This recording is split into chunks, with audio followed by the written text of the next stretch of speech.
Klar, für mich persönlich, mir hilft es natürlich. Ich glaube, das wäre auch gelogen, wenn es nicht so wäre, aber grundsätzlich war die Woche eher enttäuschend.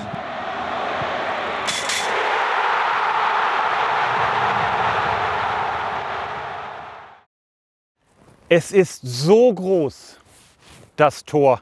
Und doch gibt es Tage, da scheint es wie vernagelt. Gestern war so ein Tag beim 1:1 in Bochum.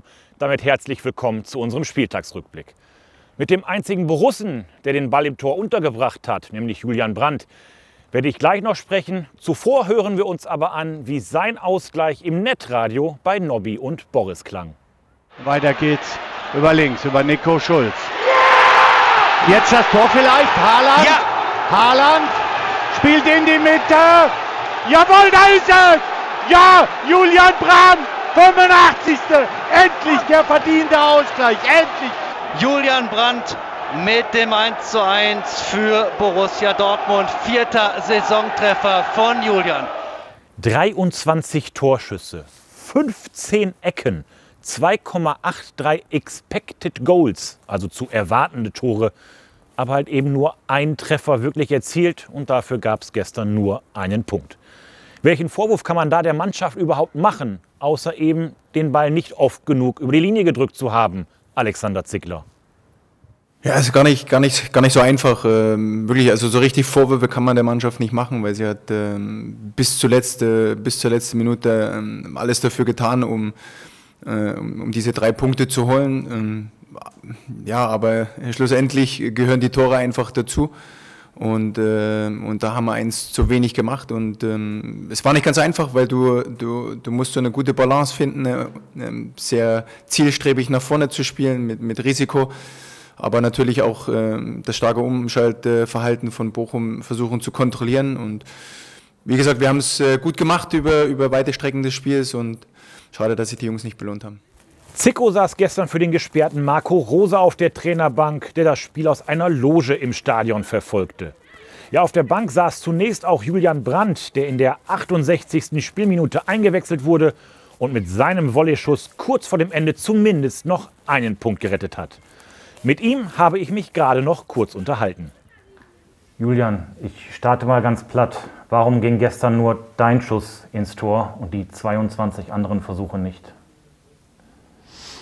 Ja gut, manchmal kann man sowas immer nicht so einfach erklären. Ich glaube, es gab viele Aspekte, warum die Bälle am Ende nicht reingehen. Es kann das Unterschiedlichste auf der Welt sein. Am Ende ist es vielleicht nicht dieser 100%ige Wille oder dieser, wie soll ich das sagen, diese Gier, Tore zu schießen.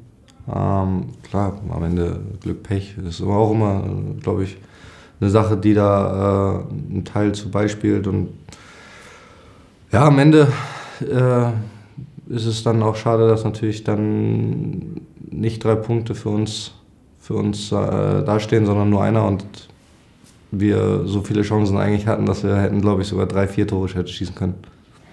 Du hast aber gerade schon angesprochen, so ein bisschen meine zweite Frage auch. Das ist ja so ein bisschen das Wesen nachher. Man versucht ja immer Ergebnisse und Leistungen zu erklären. Du hast diese beiden, ich sag mal, Punkte schon angesprochen. Fehlendes Spielglück und fehlende Entschlossenheit, fehlender Wille. Wo siehst du denn gestern so ungefähr die Wahrheit? Wo würdest du sie einordnen?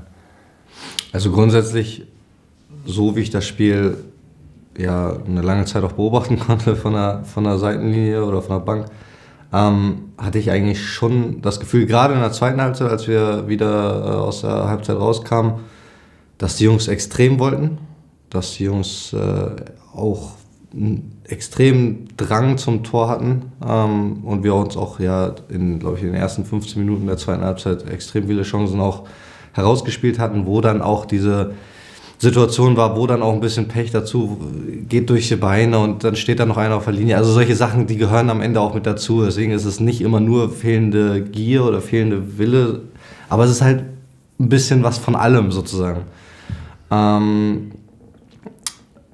Trotz alledem, glaube ich, war es für uns oder der Schlüssel im Spiel lag für uns gestern darin, einfach in der ersten Halbzeit so eiskalt zu sein, diese Chancen zu nutzen, vielleicht 1, 2 Tore zu machen und sich in eine Situation zu bringen, dass du vielleicht das Spiel komplett in der Hand hast. So, ne? Bei 0-0 ist es immer so, im Fußball schon oft gesehen, wenn du vorne nicht triffst oder die Chancen liegen lässt. So war es ja in der ersten Halbzeit dann auch gestern so ein bisschen. Kriegst du einen Elfmeter und dann rennst du in Rückstand, ja. Alle Schwarz-Gelben haben sich auf jeden Fall sehr, sehr gefreut, dass du gestern wieder auf dem Platz standest und dann auch der Mannschaft auch entscheidend helfen konntest. Nehmen wir uns noch mal ein bisschen jetzt mit durch deine Woche, so angefangen von dem Zusammenprall da gegen die Bayern. Wie hast du es erlebt? Wie ging es im Krankenhaus weiter? Wann und wie konntest du die Woche wieder trainieren und wann war klar, dass du auch in Bochum mit dabei sein kannst? Ja gut, also es war erstmal ein bisschen turbulent. Der Samstag und der Sonntag war ja dann auch relativ K.O. Den Samstagabend. Konnte dann Sonntag früh raus, bin dann nach Hause, auch nur noch viel gepennt. Also Sonntag, Montag war dann auch nicht so viel bei mir los. Hatte dann, ich glaube, Dienstag die Checks im Krankenhaus, wo du quasi nochmal ein Kontroll-MRT machst, EEG, glaube ich, heißt das. Musste dann hier an der Anlage noch einen Concussion-Test machen, der quasi dafür da ist, oder die Voraussetzung ist, dass du mittrainieren darfst mit der Mannschaft. Habe mich dann immer Tag für Tag besser gefühlt. Also es ist ein komisches Gefühl gewesen, weil man immer so ein bisschen abwesend ist, so ein bisschen leicht benebelt war über die Tage, weil es halt auch im Kopf, glaube ich, viel arbeitet. Aber es ging Tag für Tag immer besser. Wir haben uns jeden Tag quasi ausgetauscht, auch mit dem Trainer. Also es war quasi am Ende eine Entscheidung dann, glaube ich, am Freitag, dass ich mit kann. Weil es vorher einfach man keine Prognose abgeben konnte. Und jetzt ist alles gut gegangen. Es gibt jetzt keine großen Probleme mehr oder auch keine kleinen. Es hat alles funktioniert und klar, dass es dann gestern relativ gut lief dann mit dem Tor, das macht mich natürlich glücklich, aber auch froh, dass erstmal im Großen und Ganzen alles wieder vernünftig geht mit dem Fußball oder mit dem Kopf allgemein. Und meine Woche war relativ ruhig, um das jetzt mal abzuschließen. Also es war jetzt nicht so viel los, war relativ viel Warterei. Auf jeden Fall, die Woche hat begonnen mit einem schönen Tor gegen Bayern, endet jetzt mit einem schönen Tor gegen Bochum. 2 Tore, auch wenn es dafür, und das ist immer das Wichtigste für die Mannschaft, leider nur einen Punkt gab. Was geben dir denn diese Erfolgserlebnisse ganz persönlich? Ja gut, diese Woche war natürlich, dadurch, dass der Rahmen so war, wie er halt war, war es für mich natürlich sowohl gegen Bayern als auch jetzt gegen Bochum persönliche, schöne Erlebnisse. Nichtsdestotrotz kann ich mich noch daran erinnern, dass ich sehr enttäuscht war, als ich vom Arzt im Krankenwagen erfahren habe, dass wir das 3-2 gekriegt haben, beziehungsweise den Elfmeter gegen uns bekommen haben. Und deswegen, also klar, für mich persönlich, mir hilft es natürlich. Ich glaube, das wäre auch gelogen, wenn es nicht so wäre, aber grundsätzlich war die Woche eher enttäuschend in vielerlei Hinsicht. Das bringt mich persönlich jetzt nicht um oder die Mannschaft oder allgemein, glaube ich, jeden, der jetzt mit dem BVB was in Verbindung gebracht wird. Aber es ist natürlich dann auch eine Woche, die man auch schnell wieder mehr oder weniger vergessen möchte, weil die Niederlage gegen Bayern war enttäuschend und der Punkt gestern gegen Bochum war auch enttäuschend. Aber es geht weiter. Abhaken, Deckel drauf und Blick nach vorne. Denn bereits am Mittwoch geht es ja weiter.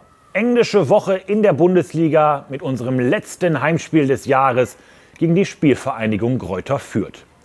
Bevor ich mich aber für heute verabschiede, möchte ich euch noch den großen BVB-Adventskalender ans Herz legen. Dort seht ihr täglich gute Taten und schwarz-gelbe Freuden für ein leuchtendes Weihnachtsfest. Heute etwa waren unsere Fußballerinnen und Walking-Footballer Lebensmittel und Alltagsgegenstände einkaufen, die sie an die Mitternachtsmission in Dortmund gespendet haben.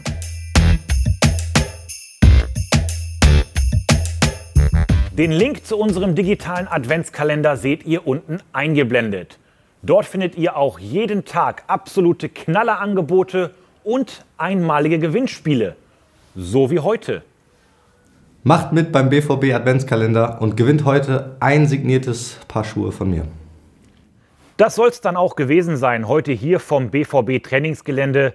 Ich wünsche euch noch einen schönen 3. Advent, bleibt gesund und her BVB.